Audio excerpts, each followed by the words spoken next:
हरियाणा की हर अपडेट के लिए बेल आइकन दबाएं और सब्सक्राइब करें STV हरियाणा न्यूज। नमस्कार, आप देख रहे हैं हरियाणा न्यूज और मैं हूं आपके साथ शुभेंदु सिंह।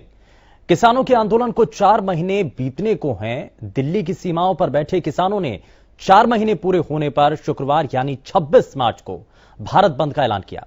एक तरफ किसानों ने भारत की बंद की पूरी तैयारी की है, तो वहीं दूसरी तरफ प्रशासन भी पूरी तरीके से मुस्तैद है।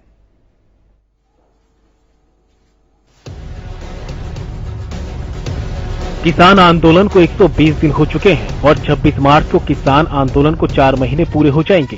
कृषि कानूनों की वापसी की मांग को लेकर किसान लगातार दिल्ली की सीमाओं पर डटे हैं। जो संवाद सेतु शुरू में किसान और सरकार के बीच बना था, वो भी पूरी तरह से टूट चुका है और अब लगने लगा है कि इस आंदोलन को शांत करने को लेकर शायद ही किसान और सरकार एक छत के नीचे आए। लेकिन सवाल यही बना हुआ है कि आखिर इस आंदोलन का अंत कब और कैसे निकलेगा।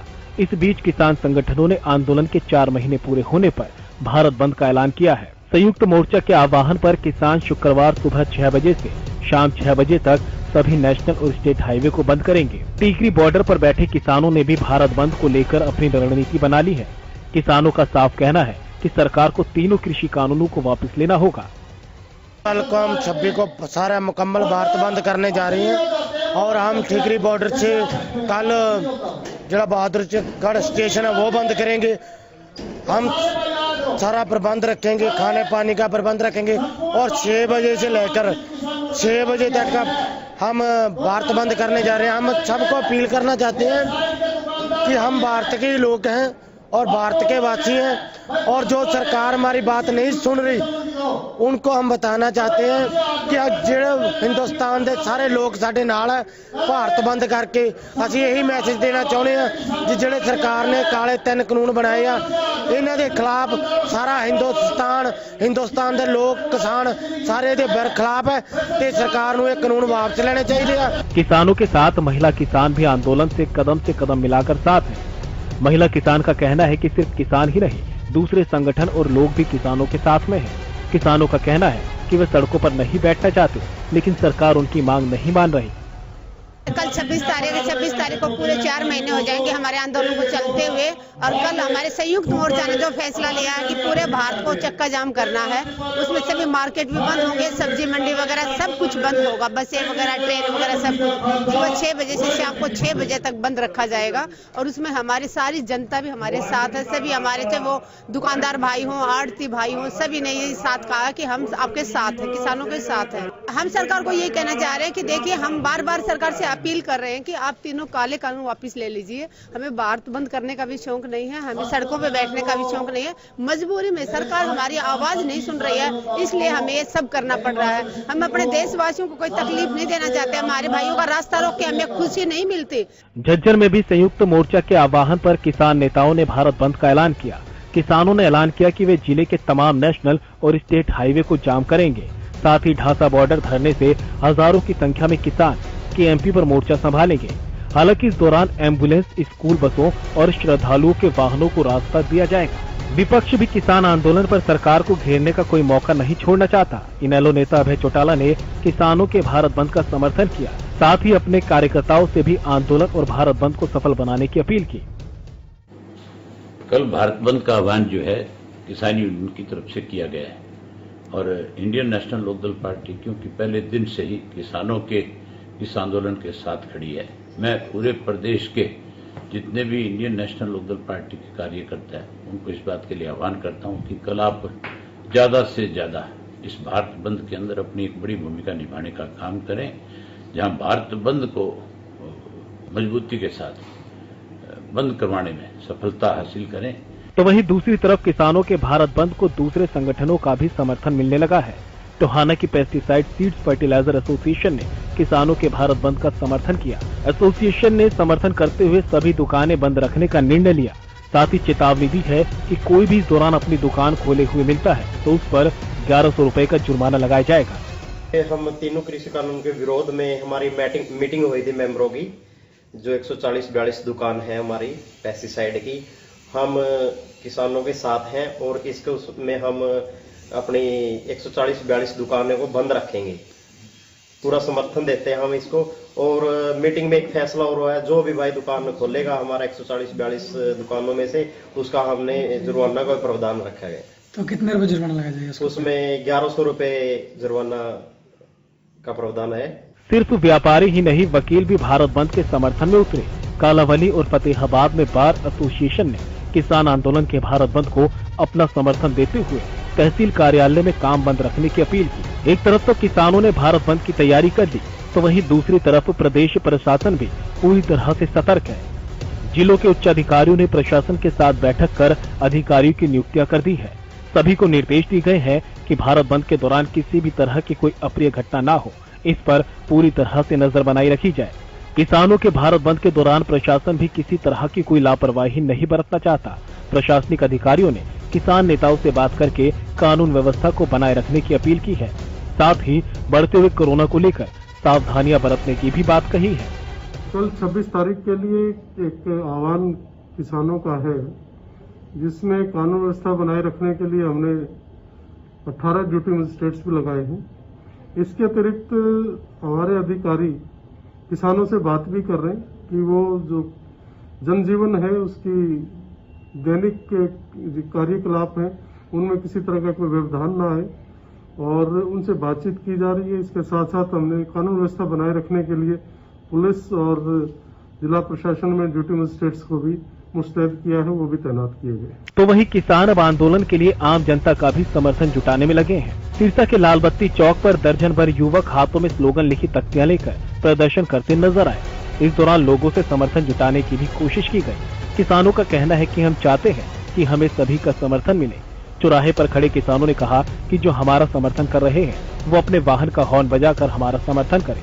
किसानों का कहना है कि हमारा प्रदर्शन तब तक जारी रहेगा जब तक कृषि कानून वापस नहीं होते, और हम ऐसे ही अलग अलग चौक पर प्रदर्शन करेंगे। किसान कृषि कानूनों के खिलाफ लगातार प्रदर्शन भी कर रहे हैं, लोगों का समर्थन भी जुटा रहे हैं और सरकार के विधायकों और सांसदों का भी विरोध कर रहे हैं। 4 महीने पूरे होने पर किसान भारत बंद करेंगे और होली पर कृषि कानूनों की प्रति जलाई जाएगी। इन सबके बीच बस यही सवाल बना हुआ है कि इस आंदोलन का अंत कब होगा और इस आंदोलन को खत्म करने में किसान पहल करेंगे या सरकार। Bureau report, Haryana news.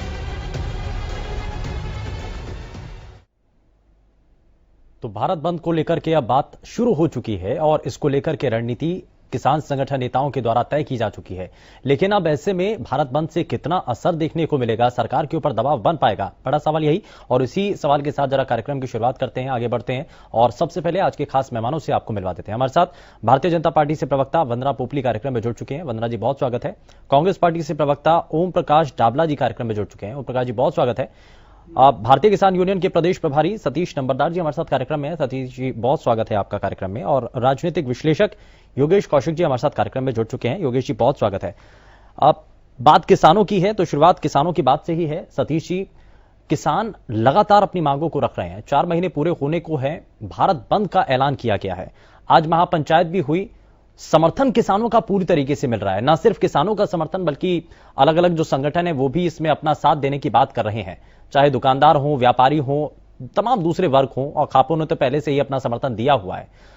क्या मानकर चल रहे हैं, भारत बंद किया जाएगा, उसका दबाव सरकार के ऊपर बनेगा, और जो अभी तक गतिरोध बना हुआ है, क्योंकि अल्टीमेटली ये सब कुछ बातचीत के लिए ही तो किया जा रहा है, ये जितने कोशिशें हो रही हैं ये सब बातचीत आगे बढ़ाने के लिए ही तो है, तो दबाव बन पाएगा सरकार के ऊपर? शुभेंदु जी, जिस तरह लोकतंत्र में एक सरकार का निर्माण होता है और हर आदमी को वोट देकर सरकार का निर्माण किया जाता है, लेकिन यह सरकार कुछ ऊंचा सुनती है, गूंगी बहरी सरकार है। आज 120 दिन होने को आगे 250 से 300 किसानों ने आज शहादत दे चुके, इस आंदोलन की भेंट चढ़ चुके हैं, और लेकिन फिर भी आज तक सरकार के कानों पे जू रेंगने का काम नहीं हुआ। लेकिन आज भी किसान मजबूरी में ही भारत बंद का, और हर तरह से इसमें हर जाति वर्ग का, हर ट्रेड यूनियन का, हर एक उसका इसका भारी मात्रा में समर्थन मिल रहा है।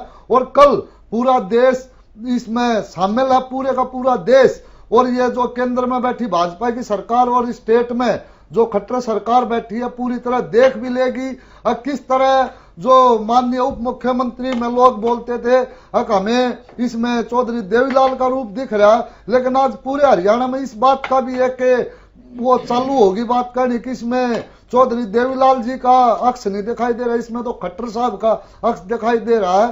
तो मैं इस बात को मानता हूं हर समर्थन हर जाति वर्ग का, खास करके जो दुकानदार गरीब मजदूर रेहड़ी वाले हैं उनका समर्थन इसमें कुछ ज्यादा ही मेरे को प्रतीत हो रहा है। लेकिन सरकार के साथ बातचीत जो पहले भी हुई थी, भरोसा नहीं बन पाया, शंकाएं हैं। सरकार अगर आश्वस्त कर रही है कि एमएसपी खत्म नहीं थी, ना तो थी, ना है और ना होगी, तो शंका कहां है फिर, और भरोसा क्यों नहीं है? सरकार के साथ अगर बातचीत आगे बढ़े भी और अगर ऐसा ही भरोसा मिलता है तो सरकार की बात पर भरोसा नहीं बिल्कुल भी। देखो, किसान ने एक बात समझ चुका है, किसान, क्योंकि ये जो सरकार बैठी हुई है ये किसी भी सरकारी उपक्रम को फलने फूलने नहीं दे रही, ये हर एक उपक्रम को बेचने का काम कर रही है। तो इसमें किसान भी तो देख रहा है ना, आज 2 साल तो तुम्हारे को कुछ मिलेगा, लेकिन उसके बाद तो आपको वो जो उद्योगपतियों की जैकेट पहन के खेत में काम करना पड़ेगा। और जो ये किसान नहीं चाहता बिल्कुल भी कि किसान मजदूर बनकर काम करे, क्योंकि किसान आज तक एक महत्वाकांक्षी रहा है। जो आपने देखा होगा लॉकडाउन में किस तरह जीरो पे भी माइनस पर चली गई थी, ये जो बोलते हो आप जीडीपी, और किसान ने अपने हिम्मत के बल पर पूरे देश को रोटी देने का काम किया और इस जीडीपी को बचाए रखने का काम किया। लेकिन इस सरकार को आज यह दिखाई दे रहा है कि किसान तो जीडीपी को उठा सकता है, इसलिए आज ये केंद्र में बैठी भाजपा की सरकार ये चाह रही है किसान को भी खत्म करके किसी तरह इस उपक्रम को भी बेचने का काम हम कर सके। वंदना जी, ये किसानी के ऊपर खतरा है, किसान को इसी बात को लेकर के डर बना हुआ है कि उनकी जमीन चली जाएगी, मंडियां खत्म हो जाएंगी, और एमएसपी को लेकर के जो शंका और सवाल है वो तो बना ही हुआ है। तो कानून बना करके क्या इन शंकाओं पर विराम लगाया जा सकता है, एक भरोसा कायम किया जा सकता है? और ये सब कुछ तो बातचीत के जरिए ही होगा ना, तो बातचीत आखिर क्यों नहीं हो पा रही है? शुभेंदु, सबसे पहले मैं आपका धन्यवाद करना चाहूंगी कि आपने बहुत ही सार्थक ढंग से इस चर्चा को शुरू किया। आपने सीधा सीधा मुद्दे पर आकर आपने बात की कि किसानों को कहीं ना कहीं डर है कि उनकी जमीन चली जाएगी, या एमएसपी खत्म हो जाएगा, या मंडियां खत्म हो जाएंगी। हम लगातार 4 महीने हो गए हम यही प्रश्न पूछ रहे हैं, हमें बता दें कि किस तरह से जमीन चली जाएगी, कैसे एमएसपी खत्म हो जाएगा और कैसे मंडियां खत्म हो जाएगी। हमें जवाब आज तक नहीं मिला है, ना किसी किसान भाई से मिला है, ना ही ये लोग जाते रहे हैं हमारे देश के कृषि मंत्री से बात करते रहे हैं, वहां पर उन्होंने कोई जवाब दिया है। लेकिन वंदना जी, अगर उनकी बातें नहीं पहुंच पाई हैं तो उनके मन में जो आशंकाएं हैं कम से कम वो तो खत्म की जा सकती है ना। आपको ये तो बताया जा सकता है आपके द्वारा कि किसानों के लिए ही ये कानून है और क्या फायदे हैं इसमें। वो हम लगातार बता रहे हैं। 5 दिसंबर 2020 को अगर आपको याद हो, हमने क्लियरली कहा था कि हमने किसानों की मांग को मान लिया है कि एमएसपी को हम लिखित रूप में देने को तैयार है कि वो कंटिन्यू रहेगी। हमें लिखित रूप में देने को तैयार है कि मंडियां जो है वो लगातार चलती रहेगी, इनकी जमीन नहीं जाएगी। जब लिखित रूप में देने को तैयार हैं तो उसमें मुझे लगता है ना समझने वाली कोई बात ही नहीं है। लेकिन सीधा सीधा एक चीज दिख रही है शुभेंदु, यहाँ पर कहीं ना कहीं कुछ एक किसान नेता अपनी राजनीति चमकाना चाहते हैं, इसलिए उन्होंने बहकाने का काम किया। साथ में हमारी विपक्षी पार्टी है वो और कुछ ना कुछ उसमें फ्यूल डालने का काम करती रही है। तो जैसे आप देखेंगे, आप योगेंद्र यादव को देख लीजिए, आप देख लीजिए राकेश टिकैत को देख लीजिए, तरूणी जी को देख लीजिए, कभी ना कभी राजनीति से जुड़े रहे हैं। इलेक्शन में हमेशा उनकी जमानत जब्त होती रही है और वो कहीं ना कहीं चाहते हैं हमारी जमीन जो है बनी रहे। आप क्लियरली देखेंगे कि बॉर्डर पर बिठा रखा है किसानों को, कुछ भाइयों को वहां पर बिठा रखा है और पूरे देश में घूम रहे हैं और क्या बोल रहे हैं कि भारतीय जनता पार्टी को वोट नहीं दे। अरे आप किसान के हक की बात कर रहे हैं, क्या राजनीति में क्यों घुसते हैं? उसका जवाब जरूर दे, उसका जवाब नहीं होता। और सबसे बड़ी बात, आज मैं टिकैत जी को सुन रही थी और बहुत हैरान हुई थी। आप ही ऐसे सुनेंगे तो हैरान होंगे कि कैसी बचकानी बात की जाती है। क्या आने वाले समय ऐसे आएगा कि 3 बजे रोटी का रेट अलग होगा, 5 बजे रेट अलग होगा, 6 बजे अलग होगा, भूख के बाद से रोटी का रेट अलग हो जाएगा। अरे लोकतंत्र में रह रहे हैं हम, 24 में फिर आएंगे आपसे वोट मांगने के लिए और किसानों के नाम पर ही मांगेंगे। आपके लिए काम किया है ना हमने, तभी तो मांगेंगे। और ये कानून भी आपके हाथ में आए हैं। यहाँ पर कोई हिटलरशिप नहीं है, कोई ऐसा नहीं है कि लोकतंत्र। लेकिन वंदना जी ठीक है, मैं आपसे ये पूछना चाह रहा हूं कि एक सीधा सा सवाल है। किसान जब अड़े हुए हैं, ये कह रहे हैं कि उनको जब तक उनके मन में जो सवाल हैं जब तक उनका जवाब नहीं मिलता वो तब तक ऐसे ही दिल्ली की सीमाओं पर डटे रहेंगे। तो क्यों नहीं बातचीत की जा रही है? बातचीत का जो सिलसिला इससे पहले तक चला था, कई दौर की बातचीत हुई थी, कम से कम वो तो आगे बढ़ाई जा सकती है बातचीत। बिल्कुल बढ़ाई जा सकती है। प्रधानमंत्री जी ने कहा कि एक कॉल की दूरी पर है, तो एक कॉल आपकी तरफ से चाहिए, आप लगे तो फिर की बात करना चाहते हैं। आप तो सिर्फ इसी मुद्दे पर अटके रहना चाहते हैं कि कैसे भी करके कानूनों को खत्म कर दें, और क्यों खत्म कर दें उसका जवाब नहीं होता। तो ये ऐसे तो हो कहते ना हाईवे और हाईवे, या तो मेरे तरीके से चलिए नहीं तो हाईवे पर चलिए। सरकार ने किसानों के लिए सोचा है, कुछ किसान नेताओं के कहने पर पूरे भारत के किसानों का बुरा हम नहीं कर सकते हैं। हम उनके भलाई के लिए अगर कानून लेकर आए हैं तो कुछ किसानों की नहीं, ये भलाई के लिए अगर कानून है तो किसानों को तो इसमें भलाई नजर नहीं आ रही है। सतीश जी, पहले तो मैं अपनी छोटी बहन को ये बता दूं, जो ये बात के साथ बोलते हैं कि राजनीति है और ये इनकी जमानत जब्त हुई थी, जमानत जब्त तो माननीय स्मृति ईरानी जी की भी हुई थी अमेठी में, और अरुण जेटली जी की भी अमृतसर में हुई थी, और केंद्र में वे मंत्री बनाए गए। नहीं, छोटी बहन बोलेंगे नहीं बीच में, बिल्कुल नहीं। जो आप बोल रही थी हम चुप थे। वो जमानत जब्त तो उनकी भी हुई थी, और केंद्र में उनको डबल मंत्रालय देने का काम किया गया था। और रही बात जो ये बोल रही है, आज किसान इस बात से डरा हुआ है बिल्कुल, क्योंकि माननीय प्रधानमंत्री की किसी बात पर आज किसान को भरोसा नहीं है, क्योंकि वे हर बात पर बोलते थे भाई हम 2 करोड़ नौकरी देंगे, 15 लाख रुपए देंगे हर के खाते में। जो इस तरह की बातें करते हैं, हम सरकारी उपक्रम को उठाने का काम करेंगे, लेकिन आज तक कोई सरकारी उपक्रम उठा नहीं पाया। हम हर चीज पर जीएसटी में छोटे दुकानदार मारे जाएंगे, वो इन्होंने लगाने का काम किया, क्योंकि किसान आज इस बात से बिल्कुल असहमत है कि सरकार की बात पे भरोसा करे। और सरकार आज जब ठीक है, यानी कि भरोसा नहीं है जब ये तीनों काले कानून वापस हो जाए। ठीक है, मैं वंदना जी आपसे जवाब लूंगा, लेकिन ओम प्रकाश जी, ये बार बार कह दिया जाता है कि इस आंदोलन के पीछे कुछ ऐसे लोग हैं, कुछ तो किसान हैं जिनको चिन्हित करके नाम लेकर के वंदना जी ने बताया है, लेकिन यह भी कहा जा रहा है कि विपक्षी खेमा उनको आगे प्रोवोक कर रहा है, यानी कि इस आंदोलन को गलत दिशा में लेकर के जाने की कोशिश की जा रही है। कारण इसके पीछे क्या नजर आ रहे हैं और क्यों, अगर ऐसा है, और बार बार ये कह दिया जाता है कि विपक्षी खेमा है, तो कांग्रेस है और कांग्रेस के साथ दूसरे तमाम राजनीतिक दल हैं, तो ऐसा क्यों किया जा रहा है? अगर किसानों की भलाई के लिए कुछ हो रहा है तो उसमें आपत्ति क्या है, और अगर नुकसान में है तो क्यों नहीं और पुरजोर तरीके से आवाज उठाई जा रही है? देखिए सुरेंद्र जी, कांग्रेस पार्टी किसानों की हर उस मांग के साथ खड़ी है जो उनकी जायज मांगे हैं।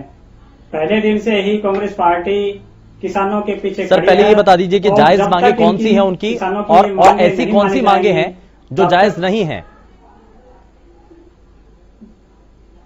देखिए, किसानों की जो एमएसपी की गारंटी मांग रहे हैं, हाँ। तो ये गारंटी दे नहीं देते, क्यों नहीं? यानी कि सभी बातें जायज नहीं है, आप ये कहना चाह रहे हैं? एमएसपी की गारंटी मांग रहे हैं। इस जो किसानों की बातें हैं, हाँ। वो जायज मांगे हैं जी, इनको मान लेना चाहिए सरकार को। नहीं, आप ये कह रहे हैं कि जो जायज मांगे हैं, या तो किसानों की जो मांगे हैं, जितनी मांगे हैं वो सारी सही हैं, वो जायज मांगे हैं, या तो ये बात है, या फिर उसमें से कुछ बातें ऐसी हैं जो जायज है, जो आपको लगती हैं? किसानों की जो मांगे हैं, जायज मांगे हैं, उनको तो मान लेना चाहिए। एमएसपी की गारंटी मांग रहे हैं, वो लिखित में दे दे, किसान उठ जाएंगे। लेकिन 4 महीने हो गए, ये सरकार 8 बूंदे बैठी है, किसान बेचारे वहां तड़प रहे हैं। 300 से ज्यादा किसानों ने कुर्बानियां दे दी है, लेकिन ये सरकार बिल्कुल क्यों के बारे में सोच रही है। आखिर उन्होंने भारत बंद करना पड़ रहा है बार बार इस सरकार को जगाने के लिए कि किसी तरह सरकार जागे। आज इनके पास चुनाव में जाने के लिए तो समय है, लेकिन किसानों की बात सुनने के लिए समय नहीं है। तो हम इसलिए किसानों के साथ खड़े हैं कि जब तक इनकी मांग न मानी जाए, कांग्रेस पूरी मुस्तैदी के साथ इनके पीछे खड़ी है। और हमारी पार्टी के प्रदेश अध्यक्ष कुमारी शैलजा जी, भूपेंद्र सिंह हुड्डा जी, सब इस मुद्दे को समय समय पर उठाते रहे हैं और उनके बीच में भी जा रहे हैं। ठीक है, योगेश कौशिक जी, किसानों की बात तो हर कोई कर रहा है, सरकार कह रही है कि हमने तो किसान हितैषी कानून बनाए हैं और किसानों के बहुत फायदेमंद ये कानून है। विपक्षी खेमा ये कह रहा है कि जो जायज मांगे हैं, और किसानों की तो सभी जायज मांगे हैं क्योंकि किसानों ने कही हैं, तो इसलिए सभी बातों को स्वीकार कर लेना चाहिए। तो आखिर दिक्कत कहां है? 2 धड़े सामने हैं, एक ये कह रहे हैं कि नुकसान है, एक ये कह रहे हैं कि फायदा है, तो जनता कैसे समझे कि नुकसान किसमें है, फायदा किसमें है? देखिए, सबसे पहले तो बात मैं बोलूं, डावला जी जिस बॉडी लैंग्वेज से बोल रहे हैं ना, उस बॉडी लैंग्वेज से तो ना खड़े हो तो ही ज्यादा अच्छा है। ये मुझे खड़े हुए नजर आ नहीं रहे हैं। अब मैं प्रैक्टिकली सारी आंकड़ों के हिसाब से बात बताऊंगा जो लोगों को समझनी चाहिए, किसानों को भी समझनी चाहिए, क्योंकि मुद्दा सिर्फ किसान और सरकार की लड़ाई का नहीं है। अब ये बताता हूं मैं आपको, यहां जो फसल होती है तो टोटल 30 करोड़ टन होती है एक साल में, और हमारे पास जो स्टोरेज कैपेसिटी है वो 7.76 करोड़ टन की है सिर्फ मात्र, ठीक है। तो अब बाकी का जो मैं मान लेता हूं 8 करोड़ टन के आसपास हमारे पास स्टोरेज है, तो आगे का 22 करोड़ के स्टोरेज का हमारे पास कोई इंतजाम नहीं है आज तक, मतलब एफसीआई की बात कर रहा हूं, ठीक है। तो ये स्टोरेज का कहीं ना कोई तो इंतजाम करना पड़ेगा, करना ही पड़ना था, आज नहीं कल, कल नहीं परसों, वरना जैसे सड़ता रहता था वो अनाज वो सड़ता रहता। अब मैं इसका आगे थोड़ा सा और बढ़ जाता हूं, तो फूड सिक्योरिटी के तहत जो सरकार अनाज देती है वो लगभग मतलब कुछों को फ्री देती है, और फ्री ना दे तो 2 रुपए किलो 3 रुपए किलो, वो लगभग फ्री के बराबर ही है, मैं वो मान लेता हूं। और ये ऐसे परिवार 23 करोड़ के आसपास हैं पूरे हिंदुस्तान में, और मैं इसको अगर एवरेज ले लूं तो 80 करोड़ से लेके 100 करोड़ लोगों को ये लाभ मिलता है। तो अगर वो बांट भी दे फिर भी हमारे पास अनाज बचता है, वो बचता है फिर वो कहीं ना कहीं तो रखा जाएगा, कोई ना कोई तो उसे खरीदेगा, ठीक है। अब इसके बाद थोड़ा सा आगे मैं आ जाता हूं कि अब जो अभी जो पेंडेमिक के टाइम पे सरकार ने जो पहुंचाया था उसी अंदाज को अगर मैं सरकार का मान लूं तो सरकार के ऊपर पर ईयर 6.5 लाख करोड़ का भार पड़ता है। अब ये 6.5 लाख करोड़ एक बहुत बड़ी रकम भी हो सकती है और किसी की निगाह में बहुत छोटी रकम भी हो सकती है। अब वो क्यों पड़ता है वो मैं बताना चाह रहा हूं। सरकार के पास एमएसपी के रेट्स हैं वो करीब 20 रुपए के आसपास हैं। जीरी का ले लीजिए, गेहूं का ले लीजिए, और छोटी बड़े मोटे अनाज का ले लीजिए, उन सबको अगर हम जोड़ते हैं तो वो करीब 20 रुपए पड़ता है एवरेज। लेकिन कॉस्ट टू द गवर्नमेंट जो पीएचडी सिस्टम है लोगों तक पहुंचाने का और वो स्टोरेज करने का, अगर वो सारा का सारा सिस्टम हम जोड़ते हैं तो वो अराउंड आता है 45 रुपीज पर केजी।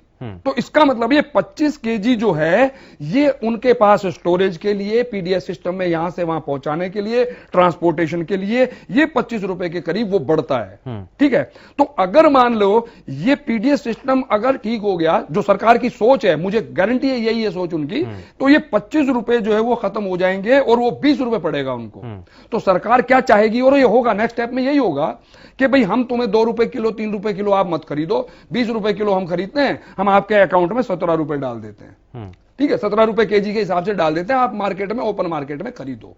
यहां तक मुझे समझ में आ रहा है और ये ऐसा होगा, ये ठीक बात है। इसमें अगर 25 रुपए सरकार को बचते हैं, मतलब 6.5 लाख करोड़ वाले बजट में आधा बच जाता है, तो 3 लाख करोड़ के करीब का आपका खर्चा आया, 3.5 लाख करोड़ बच गए। ये बहुत अच्छी बात है, ये अच्छा स्टेप है, यहां तक सही है। अब इसके बाद मैं बताता हूं प्रॉब्लम कहां आती है, शुरू होती है कहां पे, कि जब ये 3 कानून बनते हैं, इन कानूनों में सबसे बड़ी प्रॉब्लम ये एमएसपी आज तक कानून नहीं है, आज के दिन भी नहीं है, और ये 3 कानून होल्ड पे डाले हैं सुप्रीम कोर्ट ने। तो इसका मतलब यह है कि एमएसपी जब कानून ही नहीं है तो इसके लिए किसान लड़ कहां सकता है, उसकी लड़ाई तो वैध है नहीं ना कि भी एमएसपी पे खरीदो। अब प्रॉब्लम कहां आती है कि जैसे ही एमएसपी की गारंटी होती है, एमएसपी कानून बनता है, तो सरकार को 16 लाख करोड़ रुपए जेब में चाहिए खरीद करने के लिए। और ये मैं उसकी बात कर रहा हूं जो 6% वाली बात है, बाकी चीजें छोड़ देते हम सारी की सारी, ठीक है, वो खरीदने की जरूरत भी नहीं है और वो खरीदेंगे भी नहीं। तो ये 16.5 लाख करोड़ सरकार के पास नहीं है। पर मैं एक बात सोच के हैरान होता हूं कि सरकार अगर ये कहती है कि योगेश खरीदेगा, बाजार में खरीदने के लिए तैयार है, तो उसको भी ये क्यों नहीं कानून पे बाध्य करती है कि एमएसपी पे ही खरीदेगा। वो इसलिए नहीं करती है सरकार कि by the way Yogesh buyer नहीं बनता है। रीजन इज क्योंकि कई जगह पे पूरी दुनिया के अंदर देखो ग्लोबलाइजेशन हो रहा है, इसमें कोई दो राय नहीं। कई जगहों पे अनाज बहुत ज्यादा महंगा भी है हिंदुस्तान से, पर कई जगहों पे हिंदुस्तान से सस्ती चीजें भी हैं। जैसे हम कई बार प्याज भी मंगाते हैं, ऐसे पहले गेहूं भी आया करता था एक टाइम का, ठीक है। तो जब एक व्यापारी बीच में आएगा तो व्यापारी को हिंदुस्तान से क्या लेना, उसे तो फायदे से लेना है, तो वो फायदे के लिए जहां से चाहेगा वहां से खरीदेगा। तो अगर मान लो सरकार ने एमएसपी का कानून बना दिया और मान लो मार्केट के अंदर कोई भी हो बायर वो नहीं खरीदता है, तो वो सारी की सारी लायबिलिटी गवर्नमेंट की बनेगी, वो परेशानी है सबसे बड़ी। और सरकार को खरीदना होगा, ये आपका ये लायबिलिटी बनेगी, उनकी मजबूरी है, क्योंकि कानून बन जाएगा। अब मैं बताता हूं किसानों की प्रॉब्लम क्या है कि किसान जो है वो इसलिए परेशान है कि जो अभी तक जो किसान का घर जो चल रहा है ना, वो किसानी से नहीं चलता है। वो उसके साइड में जो बिजनेस करता है, छोटा मोटा गाय का, भैंस का, जो दूध वगैरह का काम करते हैं, उससे उनका घर चलता है। उससे थोड़ी बहुत कमाई वमाई होती है, या कोई ना कोई घर से बाहर नौकरी कर रहा है। तो किसानी तो छोड़ने के लिए लोग तैयार हैं। आज के दिन अगर ऑन एवरेज अगर आप देखेंगे तो 20 से लेके 25% के करीब किसानी में हैं जो वो भी छोड़ना चाहते हैं। यानी कि इसके साथ साथ जो और दूसरे पैरेलल जो रास्ते हैं वहां से वो ढूंढ रहे हैं वहां से। और अभी कल का ही सर्वे है, मैंने पढ़ा है 69% किसानी में जो लोग हैं वो छोड़ना चाह रहे हैं वो लोग। लेकिन कारण क्या है, कारण क्या है, यही हम जानेंगे, यही जानेंगे। एक छोटे से ब्रेक के लिए हमें यहां रुकना होगा, मैं सतीश जी वापस लौटूंगा। लेकिन अगर किसान खेती नहीं करना चाह रहा है तो आखिर ये आने वाले समय के लिए एक चिंता का कारण भी बना हुआ है। सरकारों को इस पर विचार करना होगा और राज्यों को खास करके इस पर अपने राज्य के जो किसान हैं उनको ज्यादा तरजीह देनी होगी और उनके लिए नई नीतियां लानी होगी। हालांकि हरियाणा सरकार भी इस पर कह रही है कि हमने ऑनलाइन सिस्टम तैयार किया है, सीधे सीधे जो हमें राहत राशि है वो किसानों के खाते में हम पहुंचाएंगे और एमएसपी को लेकर के जो तय किए गए हैं रेट वो हम सीधे किसानों के बैंक अकाउंट तक पहुंचाएंगे। लेकिन कितना फायदा होगा ये जानेंगे, लेकिन छोटे से ब्रेक के बाद।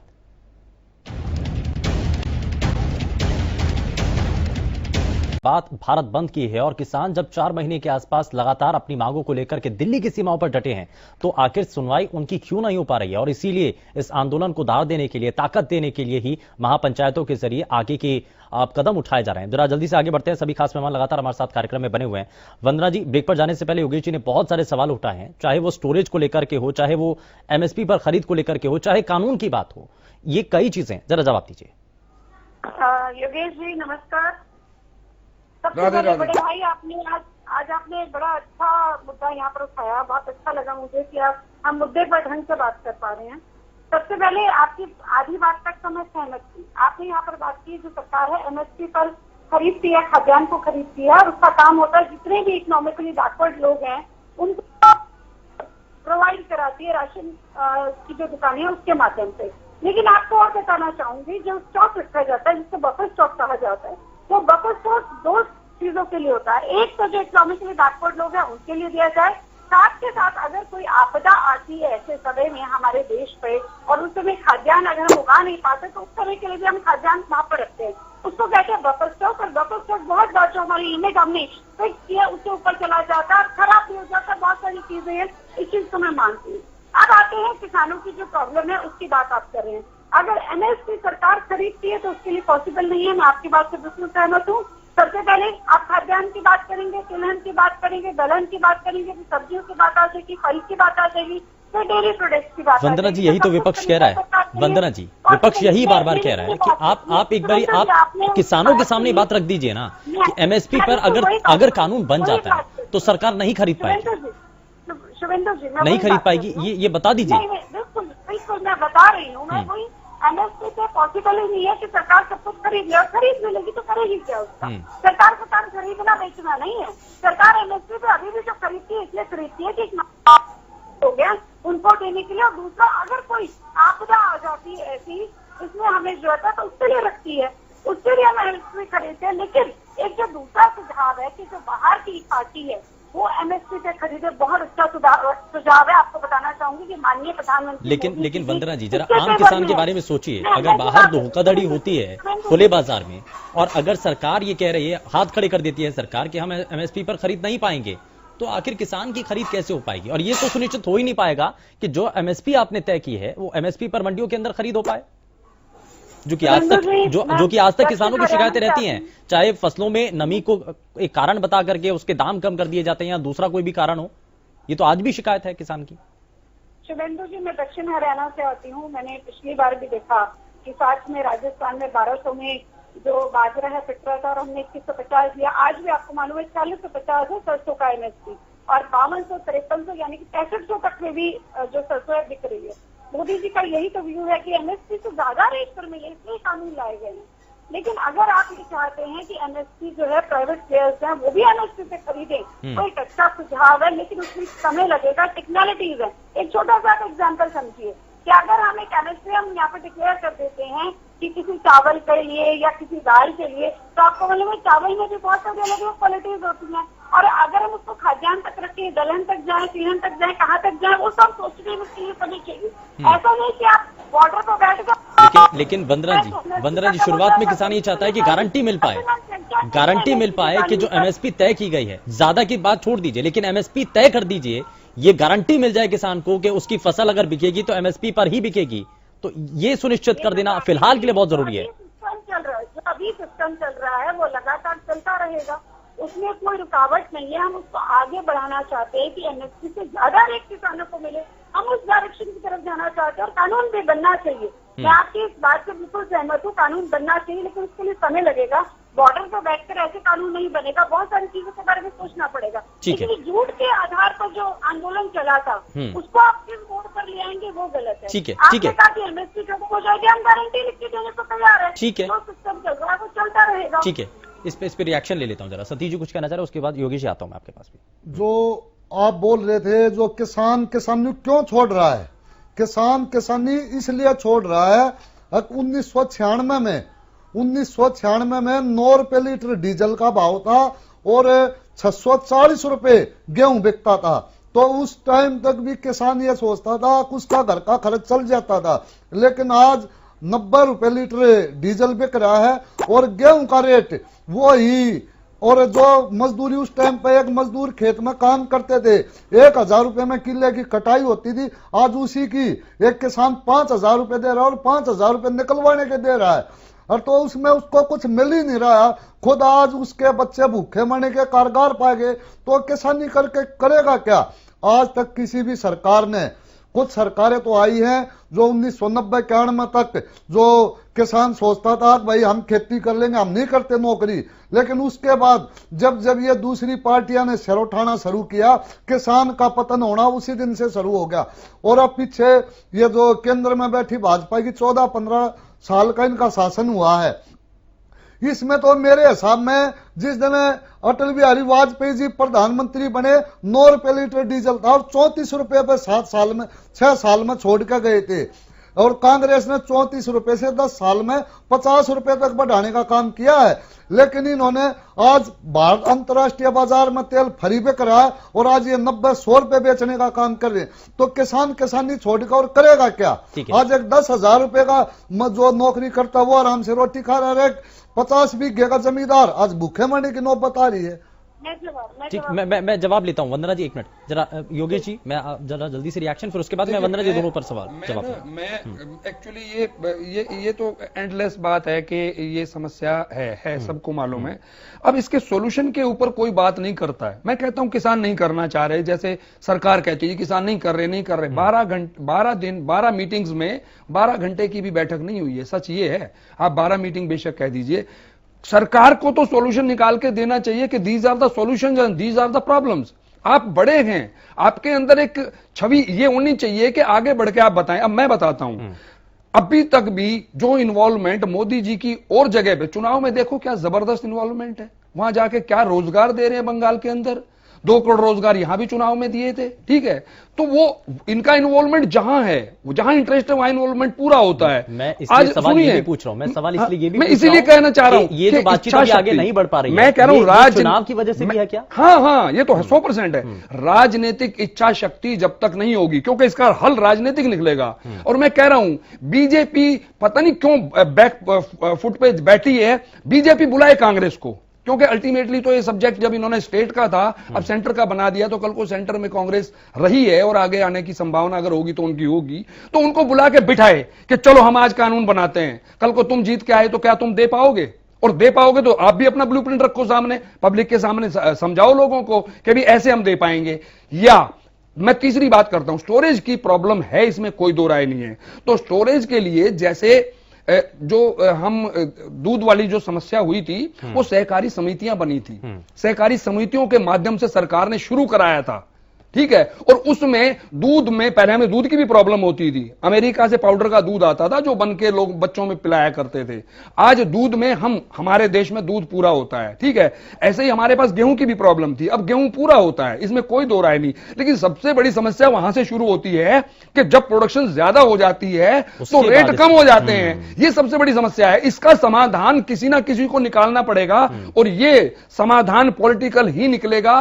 और ये दोनों नहीं, मैं तो कह रहा हूं सारे दलों को बिठाएं और किसानों को बिठाएं कि भाई तुम दो सॉल्यूशन। और अगर सहकारी समिति बना के स्टोरेज के लिए करना है जिससे देश को भी फायदा हो, किसान को भी फायदा हो, लोगों को, आम मजदूर को भी फायदा हो, तो करो वो काम। ठीक है, जरा जवाब ले लेते हैं। वंदना जी जरा जवाब, फिर उसके बाद ओम प्रकाश जी मैं आपके पास भी आता हूँ। वंदना जी जवाब। जी कौशिक जी, आपने बहुत अच्छी बात कही।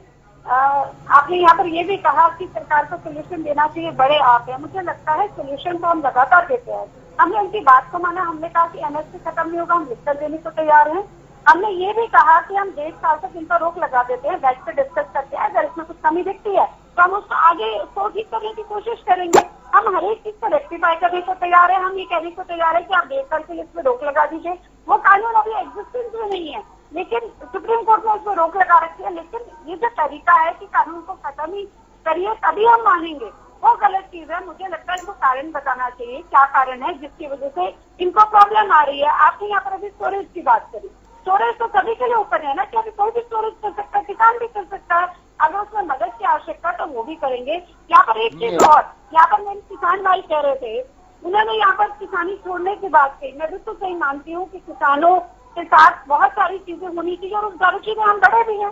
क्या ऐसा नहीं है कि कांग्रेस के समय में 1-2 रुपए की चेक आया करते थे बीमा के, और हमने कितना अच्छा सिस्टम कर दिया। दूसरी बात, 6,000 रुपए सीधा आपकी बैंक के खाते में आते हैं। हमने सॉइल चेक करना स्टार्ट कर दिया कि सॉइल जो है, सॉइल की चेक करने के हिसाब से देखा जाए, ट्रेन से पानी पहुंचाना, ये सब काम जो है हमारी सरकार कर रही है और किसानों के लिए कर रही है। हम दुगनी आय की बात करते हैं तो उसके पीछे कोई ना कोई कारण तो होंगे, कुछ ना कुछ चीजें तो हम लेकर आ ही रहे हैं आपके सामने। लेकिन इसको समझने के बजाय माई वे और हाईवे को छोड़कर मुझे लगता है आपको भी समझना चाहिए। 1.5 साल के लिए अगर सस्पेंडेड है कानून तो बैठकर बात करिए सरकार से। ओम प्रकाश जी ठीक है, कानून खत्म करिए, ठीक है वंदना जी, ठीक है।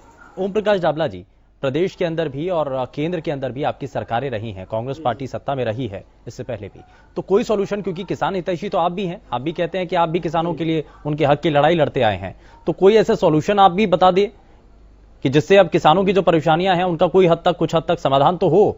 सरकार अगर नहीं समझ रही है तो विपक्ष के तौर पर क्या समाधान हो सकता है, सॉल्यूशन आप बता दें। देखिए, किसान अपनी मांगों को मनवाने के लिए संघर्ष कर रहा है, तो किसान की तो यही मांग है कि भी उनका फसल का उचित दाम मिले। तो ये एमएसपी गारंटी दे देंगे तो किसानों के विचारों की हो जाएगी सहमति। ये सर इन्होंने 2019 के अंदर ये वादा किया था कि हमारी सरकार आएगी तो हम आपकी आमदनी को दुगना करेंगे। आज 22 होने में सिर्फ 9 महीना बाकी है। बताओ किसानों की आमदनी कैसे दुगनी करेंगे? ये बेचारा किसान इसलिए ही तो खेती को छोड़ने जा रहा है कि पीछे जो खाद का कट्टा है वो 800 रुपए में आता था, आज खाद का कट्टा 1400 रुपए में आ रहा है। तो किसान खेती से भाग भी रहा है, इसलिए किसान लगातार अपना संघर्ष कर रहा है। ठीक है कि उनकी जायज जो मांगे हैं उनको मान लेना चाहिए। ठीक है, और बगैर मुझे ये मांगे तो आज की नहीं है सर, ये मांगे तो पहले से चलती आ रही है ना। आप भी अगर सरकार में थे। आप जरा टेलीविजन चैनल देखिए। कानून तो अभी सर एक सवाल सुन लीजिए मेरा आपसे। सर जनता आपको भी माफ नहीं करेगी, मेरा सवाल सुन लीजिए। अभी एक एडवर्टाइजमेंट आ रही है यूपी गवर्नमेंट की और वो ये कह रही है कि हमने आय दुगनी कर दी है। आप कहां खड़े हैं? क्या सोए हुए हैं? आपने कोई ऑब्जेक्शन किया या वाकई दुगनी हो गई है? वो अगर झूठ बोल रहे हैं तो आप कहिए आप झूठ बोल रहे हैं, और अगर वो सच बोल रहे हैं तो आप मानिए। आप कहां खड़े हो? कहां आपने कुछ कहा है किसी को? अगर आप चुप हैं तो इसका मतलब चुप्पी की भाषा हां भी है और ना भी है।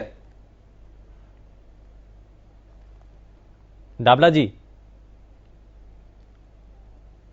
डाबला जी समय आपको भी माफ नहीं करेगा अगर आप चुप रहेंगे तो। डाबला जी ने तो चुप्पी साथ लिया है। ठीक है, सतीश जी कुछ कहना चाह रहे हैं, जरा जल्दी से रिएक्शन। मैं तो यही कहना चाह रहा हूं कि जैसे यूपी में योगी साहब हैं, हमेशा बरगलाने का काम करते हैं। जिस स्टेट में इलेक्शन होता है उसमें आप देखते हैं कितने भारी भारी पैकेज दिए जाते हैं, और लेकिन जहां इलेक्शन के बाद ये वहां पर पूछने भी नहीं जाते क्या हो रहा है।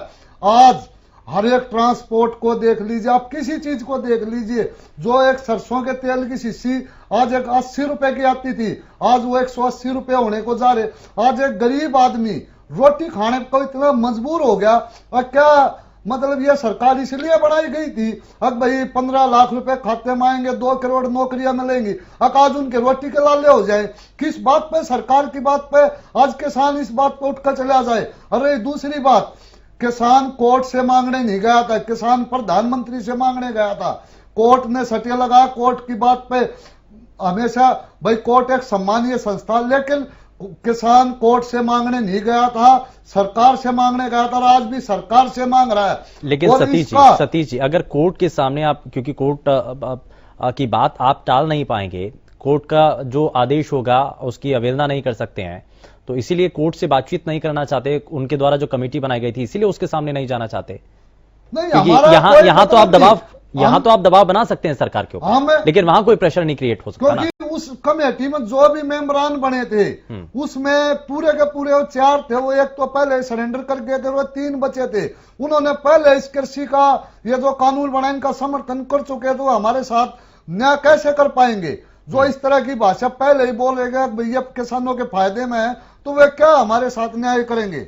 मैं ऐसा शुभेंदु जी, एक्चुअली क्या है, कोर्ट को फैसला इस चीज का करना है कि ये कानून जो पास हुए पार्लियामेंट के अंदर, ये लीगली हुए या नहीं हुए, नंबर 1। नंबर 2, क्या पार्लियामेंट का ये राइट था इस कानून को लाने का, हां या नहीं। क्योंकि किसानी जो है ये राज्य का मैटर है, उसमें स्टेट गवर्नमेंट की बजाय सेंट्रल गवर्नमेंट ने कानून कैसे बनाए हैं, ये मुद्दा वहां पे सुप्रीम कोर्ट में डिसाइड होगा। ये नहीं होगा कि कोई स्टे मांग रहा है या अपनी मर्जी से स्टे दे दे, कि इन्होंने तो मांगा नहीं स्टे, सरकार ने भी मांगा नहीं स्टे, फिर स्टे किस लिए दे दिया गया है। वो तो इसका मतलब है कि कुछ ना कुछ अंदर नीचे ही नीचे सेटिंग है कि जी 1.5 साल के लिए होल्ड पे रखो, फिर बाद में देख लेंगे। वंदना जी, देखिए सबसे पहले मेरे किसान भाई हैं, वो कह रहे थे जहाँ पर इलेक्शन होते हैं वहां पर बड़े बड़े पैकेज दे दिए जाते हैं। तो हरियाणा में कौन से इलेक्शन है? आपको अभी अभी कहा गया कि 48 घंटे के अंदर अगर आपकी फसल की कीमत नहीं मिली तो 9% ब्याज मिलेगा। लगातार एक के बाद एक योजनाएं जो है किसानों के लिए आ रही हैं, उसके बाद अगर आप ये प्रश्न करते हैं तो इसका मैं कुछ नहीं कह सकती। और यहाँ पर अभी कौशिक जी ने भी कहा कि सुप्रीम कोर्ट के पास तो ये देखना है कि जायज है या नहीं है। मुझे एक बात बताइए, अगर ये स्टेट सब्जेक्ट है तो पंजाब में तो इसको मानने से इनकार कर दिया था, फिर पंजाब के किसान क्यों बैठे थे बॉर्डर पे? मुझे इसका जवाब जरूर दीजिएगा। आप नहीं देंगे तो ओम प्रकाश चावला जी भी दे देंगे, हालांकि उनके पास जवाब नहीं है, लेकिन वो जवाब देना चाहे तो वो भी दे सकते हैं। अगर वहाँ पर पहले उन्होंने कहा कि हम मानते नहीं है और बाद में वो कह रहे हैं हम मान रहे हैं, और फिर उसके बाद पंजाब ही इनिशिएट करता है, पंजाब के लोग ही वहाँ पर जाकर बैठते हैं और कहते हैं कि हमें प्रॉब्लम है इन कानूनों से, तो पंजाब और राजस्थान में मना कर दो अगर ये स्टेट सब्जेक्ट है तो उसमें एतराज क्या है? उसका जवाब दीजिए मुझे जरूर। ठीक है योगी, नहीं मैं बता देता हूँ। जो ये जानना चाह रहे हैं कि पंजाब ने उसको कानून को नहीं माना, इसका मतलब सेंटर स्टेट की लड़ाई, वो तो लड़ाई शुरू हो गई ना, इसका मतलब। तो क्या आप एक फेडरल स्ट्रक्चर में लड़ाई चाहते हैं? आप फेडरल स्ट्रक्चर में लड़ाई चाहते हैं, यही चाहते हैं ना कि जिस स्टेट के मन में आए वो लागू कर दे, जिसके मन में ना आए वो ना लागू करे। अब मैं इसको थोड़ा सा आगे बढ़ाता हूं। यूपी में नहीं है, यूपी के किसान का हाल देख लीजिए। बंगाल में नहीं है, वहां के किसान का हाल देख लीजिए। बिहार में नहीं है, वहां के किसान का हाल देख लीजिए। जहां जहां पे भी एमएसपी नहीं है वहां का किसान बदहाल है, इसमें कोई दो राय नहीं। जहां जहां एमएसपी थोड़ी बहुत मिल रही है वहां का किसान समृद्ध है। और जहां तक चुनाव और इनकी बातें हैं, मैं मानता हूं चुनाव के लिए भी कोई भी राजनीतिक दल चुनाव के लिए करेगा, इसमें कोई दो राय नहीं है। मैं फिर बार बार एक बात करता हूं, अभी अभी बाकी सारी बातों को छोड़ दीजिए, अभी अभी हालांकि इससे रेलिवेंट नहीं है वो, अभी अभी सेंट्रल गवर्नमेंट ने यह बिल पास कर दिया कि दिल्ली की सरकार जो है वो एलजी के नाम पे चलेगी। मतलब यह है कि जो चुने हुए लोग हैं वो सबके सबको धत्ता बता दिया, वहां की जनता बेवकूफ है, किसी को भी चुने चलाएगी सेंट्रल गवर्नमेंट। हालांकि वो इससे रेलिवेंट नहीं है, मैं यही कह रहा हूं। तो मैं किस पे विश्वास करूं? ऐसे कानून जब आएंगे तो क्या मैं उनको हां कर दूंगा क्या, या कोई भी? और मैं बता रहा हूं आम आदमी की भी परेशानी क्या होने वाली है वो मैं समझाना चाह रहा हूं।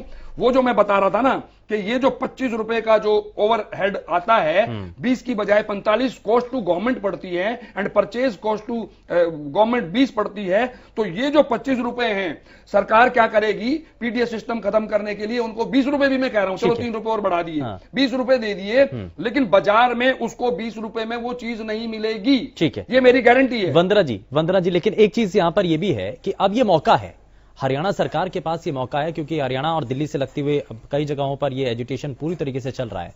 तो अब अगर फसल की खरीद सही रूप में हरियाणा सरकार अगर करवा लेती है, जैसा कि आपने कहा भी कि अगर जो पेमेंट मिलने में देरी होती है तो उस पर 9% का ब्याज भी दिया जाएगा किसानों को, तो ये किसान ये समझ पाएंगे कि असल मायने में कुछ चल रहा है। किसान अगर आप एजुटेशन कर रहे हैं या सरकार अगर किसानों के लिए कोई कदम उठा रही है तो वो उनके हित में है।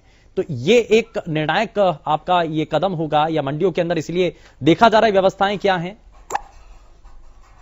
आज का दिन हो या पहले के साल रहे हो या आने वाले साल में रहे, जब भी सरकार में रहेंगे इस चीज का ध्यान रखेंगे कि किसान जो है उनकी फसल की खरीदारी बहुत अच्छे से हो। आपने देखा होगा मेरी फसल मेरा ब्यौरा से भी हम कोशिश करते हैं कि जो किसानों की फसल है उससे ठीक से उनकी परचेज हो जाए। यहाँ पर अभी योगेश कौशिक जी कह रहे थे कि एमएसपी जहाँ जहाँ पर नहीं है वहाँ पर किसान खुशहाल नहीं है।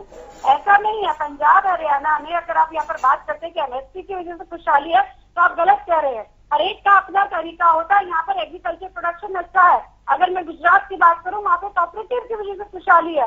केरला की बात करूँ तो वहाँ पर ह्यूमन रिसोर्स डेवलपमेंट में उन्होंने इन्वेस्टमेंट किया, इसलिए वहाँ पर ज्यादा खुशहाली है। तो आप इसको ये मत कहिए, आप हर एक को किसानी से मत जोड़िए।